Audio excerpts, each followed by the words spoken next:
I'm here with Wes Higgins, who is the president of Bill Lewis Rattle Trap, Bill Lewis Fishing. Been around a long time. Real quick, tell us some of your back history with the company. Yeah, so back history with the company goes way back. Bill was my grandfather. He started making these in a garage in Alexandria, Louisiana back in the 60s. And, named the rattle trap after his old car that he would drive out to Toledo Bend and sell out of. But What type of car was that? it was the old Ford station wagon, and he called it a rattle trap. And he didn't have a name for the bait when he had been out on the lake. And back then, he'd made all kinds of prototypes, and one of them just worked really well. And the guy that was using it didn't know what it was called, and Bill didn't know what it was called either. He said, "Bill, I'm catching them on that ugly-looking rattling bait." I said, "What do you call it?" He said, "I don't know." So on the way home, he's like, "I got to come up with a name for it." And that's when he named it after his car, the rattle trap. But fast forward a little bit, years later, a lot of colors came out, and leading up to the conversation that we were having a little bit earlier today here at the show, Clark was asking me about Rayburn Red. Which color is really Rayburn Red? Yeah, there's a lot of rumors and speculation. Everybody thinks they have a red trap that they want to call Rayburn Red, but what is the official Rayburn Red? So it's actually going to be the Red Shad. That's what a lot of the old timers call Rayburn Red. And you're thinking, well, why doesn't it say Rayburn Shad Rayburn Red right there? And the only thing I can tell you is the best colors get nicknames. And a lot of times it's a nickname that's specific to a region of the country where that color works real well. Well, hold on. Well, how long has that color been in production? Any clue? That one would have come out in the late 80s when the Select 10 series came out. That's something that the Bill Lewis Company did with Dr. Lauren Hill. A lot of people in bass fishing know Kenyon Hill because he's fished professionally for a lot of years. But his father, Dr. Lauren Hill, was up in Oklahoma, and they put together a spectrum of colors, all these SYs, and that was in the late 80s. And Rayburn Red was one of that original System 10 color series. Gotcha. Back then.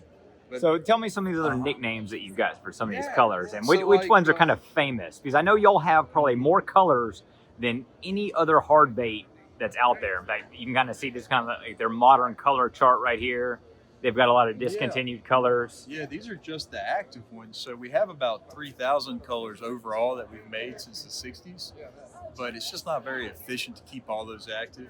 Hey, We well, do how do you come up with some of those colors? Do you have like Let a me kid say have a one- coloring sheet? One thing about the discontinued ones, though, being that we do still paint baits in Alexandria, Louisiana, a lot of times we get calls from old guys or whatever, somebody that heard about an old color that we used to make, and they ask if we can still make it. And usually we can.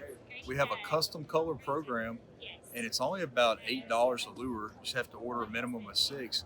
We can paint you up any of those old colors, and like I said, there's thousands of them. So Well, can my kid like take a just a basic coloring sheet and make his own color? for the most part, yeah, we have some limitations, but for the most part, if it's something you can hand paint, we can do it. When you get into making print pads and plates and things like that, the minimums go up. But for the most part, we can make just about any color rattle trap you want. So if I want some customized special like Shreveport, Louisiana, Red River crawl, I can make it up and Yeah, send it to you, and for the right amount of money, you can make it for us. yeah, usually about $8 a bait, which is super cheap for a custom, right? I mean, you go online, you look for custom painted crankbaits. They're usually $30 or so, a lot of them. So another regional bait, Silverado Sparkle. You go up to Millwood Lake, Arkansas. They're going to call that Millwood Magic. Another one that we were talking about, East Texas bait.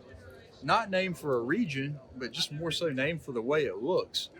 I guess sometimes people don't think we name them right, and I'd have to agree with the customers on that one, because they call this bait Brown Eye, and if you look at it, that seems like the appropriate name, more so than Wild Shiner, right? Yeah, I know that's a hot one So- at Rayburn. Who actually started that one up? That one is before my time, and I don't really know the story on it, but I want to say it got going in like the 90s.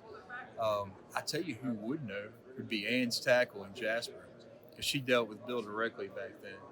But I probably was about, I was born in 81, so I was probably like 5 or 6 playing T-ball or something when they were naming that. But yeah, that's Wild Shiner. And if you go around Toledo or Rayburn, you're going to hear that called Brown Eye for sure. Trying to think of any other ones that have tricky names. Just kind of looking here.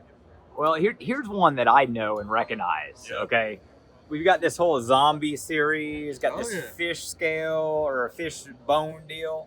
Tell us kind of the lore about that bait.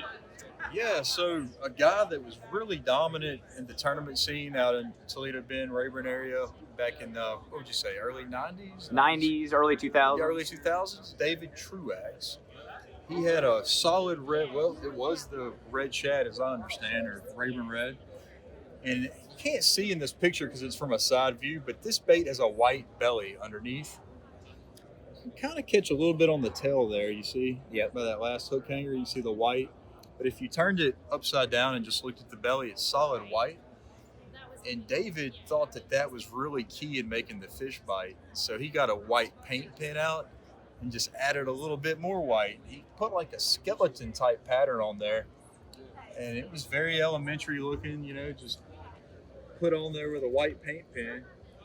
And within about, I don't know, a month or so of him doing that, he had won like 5 out of the 6 big tournaments they had in January and February on those 2 lakes, Rayburn and Toledo. So, of course, our phones just start going nuts. Everybody's wanting this red bait with the white stripes, and we didn't make one, so we had to come up with one. So we had one we made back then. Honestly, it kind of was popular, and then it kind of trended out. And then we had a resurgence with it. And to kind of summarize this whole long story, we now make a variety. We make some big, bold ones. We make some that are more fine print. We make the retro crawl. But this whole pattern of the red bait with the white stripes absolutely started with David Truax out there on Toledo Bend. And several other companies with rattle baits have made similar colors. There's a few in others response. that make a similar style color now, for sure. But this is the original. Original rattle trap, and that's an original rattle trap color pattern. All right, as we talk about colors, what's your number one selling color? Hands down, it's the chrome and blue rattle trap. I think part of it is just that it kind of mimics whatever's around it. It's going to reflect the surroundings. So you can go to Clearwater or you can go to stained lakes, and it's going to just kind of pick up what's around it. Of course, the key with the chrome is you need some sunlight. Man, I thought the key with the chrome was to beat it up and have half of it showing bone and only a little bit of chrome flake, and those are the best ones. It's funny you say that. I have seen guys take a knife out of their pocket, and as soon as they get the chrome out of the package, they're shaving a little bit of chrome off to get that bone to show from underneath, which makes sense. I mean, shad, the number one bait fish in America, is bone colored, and so you get a little bit of bone with some reflectionary colors on there with the chrome. I think that's a good thing. But yeah, when people call in and they gripe about chrome coming off, I'm like, dude, it's ready now. If I could buy your used beat up ones, I'm telling you, that is the juice right there. Yeah. So new colors for 2022 while we're at it. Got the sky shad, the penny perch. Got some purple going on, this violet shad. We got the pink lady. Crimson chrome, I think that's going to play really good. Toledo Bend and Rayburn late winter. Penny perch, and so that's our 6 new colors for 2022 there. Gotcha. And actually, I'm going to jump over here real quick. They've got them in their booth here. We're at the Crappie Expo in Shreveport. Yeah, there's the actuals. There's the actuals of them.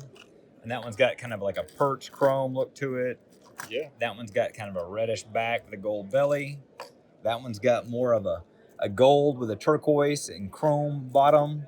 This one I actually like. It's got kind of like a pink hue on the back, and then it's got more of a gold on the bottom. This purple back one looks pretty good. It's kind of got a chrome look to it. And then this one's got more of that aqua with a little chartreuse on the tip. Yeah. Looks pretty fancy. So, all right, big question here. The last one we've got for you. You got all these colors. Which one is your favorite? My favorite color day in and day out is the Silverado. Right here. Can't really see it on this picture, but it's got a ton of green flake in it, actually, and a black back. And like I was saying earlier, shad's your number one bait fish. I just seem to be able to catch them anywhere I go. So you're telling me if you could only have one to travel the country with and only fish one rattle trap for the rest of your life? Between that and the chrome, it would be a tough call. But I just tend to favor that one a little bit more whenever the light's lower, and I really like throwing a rattle trap a lot when the light's a little bit lower because I feel like the fish are moving and you can kind of locate them. So that's one I really like. Gotcha. All right. Well, I appreciate it, Wes. And this is Clark Green with the Elite Angler Academy, and we are talking rattle trap colors with the president of Rattle Trap.